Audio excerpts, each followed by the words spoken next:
تعالوا شوفولي هالمنظر شو بيفتح النفس وبيشهي. يعني شو في أطيب من الكومبينيشن بين الفطر والجبنة والكريمة. ما بخبركن قد ايه طيبة، يعني هي هاي من أطيب المقبلات اللي أنا بعملها. وخاصة اللي بيحب الفطر الفريش كتير كتير حتعجبه.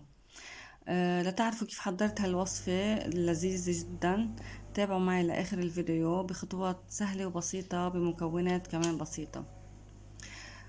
بداية بدكم تجيبوا فطر فريش، نقون حبات كبيرة، وعندي كريمة وجبنة مبروشة، وبدي جات بايركس بنحط بالفرن أو صينية صغيرة.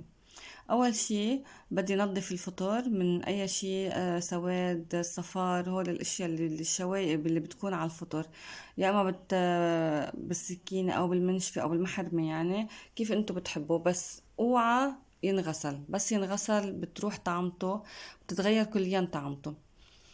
انا هلا عم نظف الفطور، وبدي شيل هيدي الراس تاعه اللي يعني مثل ما شايفين بالفيديو، هذا بدي شيله حطه على جنب. صفيتهم بقلب البايركس، وهول اكيد اكيد ما بينكبوا. بدي اقطعهم صغير صغير، وبدي صفهم كمان بالصينية مع الفطر. تاني ستيب بدي اعملها هي الكريمة. بدي اجيب كريمة. انا الصينية اللي عندي صغيرة، فهيدي الاصغر علبة حطيتها تقريبا 3/4. انتو كل ما كبرتوا الكمية كل ما اكيد بتستعملوا العلبة الاكبر.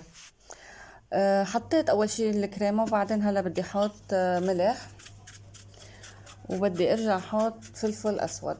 يعني اخترت انه احط فلفل اسود، يعني مش بهار، لانه الفلفل طعمته يعني اطيب بكتير من البهار.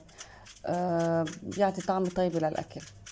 لورجيكم بس هيك منظرها شو بيفتح النفس عن جد. يعني قبل ما احط الجبنة او اي حط شي، كتير كتير شكلها بشهي.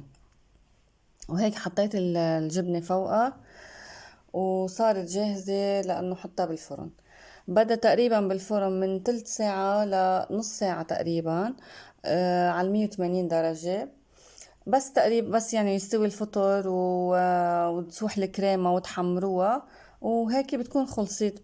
شايفين شو سهلة وهينة؟ بتمنى انكم تجربوها، وصحتين.